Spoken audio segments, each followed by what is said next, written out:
Ada isu bahwa masuk polisi harus bayar, apalagi dengan jumlah tertentu. Dalam kesempatan ini saya pastikan bahwa hal tersebut tidak ada. Kalau sampai ada yang minta uang untuk membayar kepada pejabat tertentu, segera laporkan. Pasti kita proses. Kalau dia polisi, kita proses etik dan kita proses pidana. Ini saya ingatkan kepada seluruh anggota agar memahami hal-hal seperti ini, sehingga kemudian berani menolak. Dan kalau memang bila perlu, ingatkan. Jadi saya selalu sampaikan sekarang, bagaimana kita saling mengingatkan antar anggota satu dengan anggota lain. Pemimpin juga begitu. Pemimpin harus bisa menjadi teladan, harus bisa menjadi contoh bagi anak buahnya. Dan kalau dia melakukan perintah-perintah yang kemudian dirasa oleh anggotanya itu salah, saya minta kepada anggota untuk menolak dan jangan takut. Dan bila perlu, apabila kemudian karena dia menolak terhadap perintah, apa yang menjadi perintah itu terus kemudian mendapatkan ancaman, laporkan saja ke pimpinan yang lebih tinggi. Kita akan respon sehingga kemudian anggota betul-betul firm pada saat melaksanakan tugas. Di sisi lain, tentunya saya minta kepada anggota, mari kita sama-sama bekerja dengan lebih baik, tinggalkan yang buruk, lakukan perbaikan, baik dalam perilaku, di dalam pengabdian kita, jauhi pelanggaran. Komitmen saya tentunya akan terus saya laksanakan. Yang baik saya berikan reward, tapi yang tidak bisa ikut barisan, ya tentunya saya akan berikan punishment. Dan ini komitmen ini tentunya akan terus saya laksanakan. Kalau tadi kan ada pelajaran bagaimana bawahan itu berani menolak perintah dari atasannya kalau memang perintah dari atasan itu nggak betul. Ada nggak sih Pak pelajaran apalagi yang dipetik dalam kasusnya Ferdy Sambo yang hampir 7 bulan baru kemudian selesai? Di organisasi apa yang akan dilakukan oleh Pak Kapolri? Ya tentunya ada nilai-nilai ya yang bisa diambil dari peristiwa yang ada. Bagaimana publik mengikuti dan kemudian memberikan penilaian-penilaian. Di satu sisi kita juga melihat itu semua, termasuk juga seorang Richard Eliezer barangkali ya, yang selama ini selalu menjadi perhatian dan dukungan publik, sehingga pada saat dia kemudian dinyatakan bersalah karena dia juga jelas-jelas ikut menembak, namun di sisi lain dia juga dianggap sebagai maskot terhadap keberanian untuk menyampaikan kejujuran. Jadi tentunya nilai keberanian untuk menyampaikan kejujuran, keberanian untuk menolak perintah yang salah, ini tentunya yang harus dicontoh bagi seluruh anggota, sehingga kemudian ke depan kita betul-betul bisa menjaga nilai-nilai tersebut.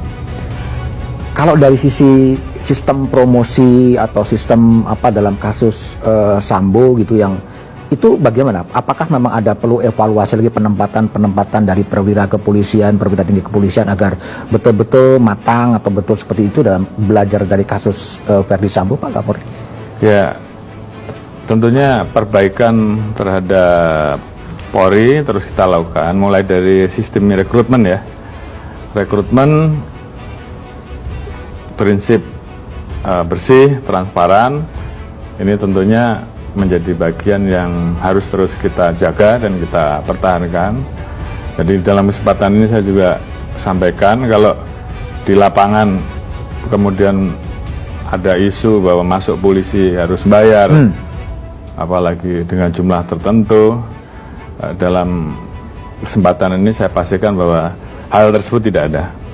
Kalau sampai ada yang minta uang untuk membayar kepada pejabat tertentu, segera laporkan. Pasti kita proses. Kalau dia polisi, kita proses etik dan kita proses pidana.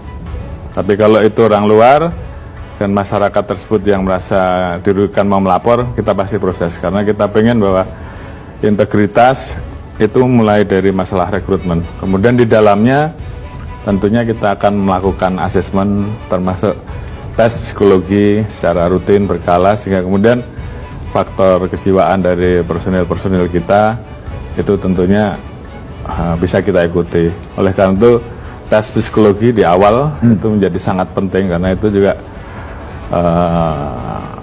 berpengaruh terhadap kemampuan personil ini untuk bisa melaksanakan tugas selanjutnya, apalagi ke jenjang-jenjang penugasan berikutnya yang tentunya tugas dan tanggung jawabnya semakin berat, tekanannya juga semakin berat, sehingga kemudian asesmen terhadap posisi-posisi jabatan pada saat seseorang mau menjadi Kapolres, seseorang mau menjadi perwira tinggi, itu perlu kita berikan asesmen, dan ini ke depan akan terus kita lakukan, sehingga perwira-perwira Polri ke depan betul-betul selain memiliki kemampuan di bidang teknis, kemampuan di bidang kepemimpinan, tapi di sisi lain etik juga menjadi sangat penting, karena orang yang pandai, profesional, ya tentu dia akan bisa menuntaskan pekerjaannya dengan baik. Tapi kalau dia nggak menguasai etik, di situ menjadi sumber masalah. Oke. Kalau setelah kasusnya Sambo kemudian terungkap dan kemudian selesai, langkah-langkah perbaikan apa yang sudah dikerjakan oleh Mabes Polri, khususnya Pak Kapolri, untuk membenahi sistem promosi, sistem penyelidikan dan penyidikan, pengawasan terhadap penyidikan, apalagi Pak yang harus dibenahi Pak, berkaca pada kasusnya Verdi Sambo itu? Ya, saya kira pengawasan melekat menjadi sangat penting saat ini ya. Oleh karena itu seorang pimpinan harus betul-betul mengawasi bawahannya, sehingga kemudian dia bisa menjadi mentor yang baik pada saat melaksanakan tugasnya. Di sisi lain tentunya kita juga mempersiapkan program-program quick win lah, apa yang harus kita lakukan. Hal-hal yang kira-kira berisiko terhadap penyimpangan dan kemudian itu berdampak terhadap negatifnya citra Polri, tentunya kita perbaiki. Sebagai contoh misalkan kita sekarang terus melakukan perbaikan terhadap sistem kualitas pelayanan publik. Salah satunya saat ini kita mengembangkan ETLE ya, yang saat ini sudah mulai dikenal, tilang elektronik, sistem tilang elektronik. Kita lihat dukungan masyarakat cukup tinggi. Namun demikian terus kita lakukan evaluasi, karena kita tidak ingin yang pertama bahwa terkait dengan perubahan sistem dari yang manual menjadi online, tentunya di satu sisi kita mengharapkan bahwa resiko penyimpangan berkurang. Oke. Tapi banyak juga Pak Kapolri masukan-masukan dari warganet yang kita tampung soal tilang ETLE ini. Oke, tilang ETLE, tapi tilang-tilang manual dan kehadiran polisi di lapangan juga perlu juga sih, karena polisi di lapangan menimbulkan ada rasa aman gitu loh. Itu gimana Pak Kapolri? Jadi ini dua hal yang berbeda. ETLE ini kita lakukan untuk merubah manual menjadi elektronik dalam posisi anggota tidak bersentuhan langsung, sehingga kemudian resiko penyimpangannya hilang. Namun anggota tetap wajib melaksanakan tugasnya di lapangan, khususnya pada saat jam sibuk. Anggota harus ada. Dia harus mengatur, membantu agar lalu lintas berjalan dengan baik, tidak terjadi kemacetan, ataupun kalau ada kemacetan, anggota tetap ada. Jadi tetap ada perbaikan ya.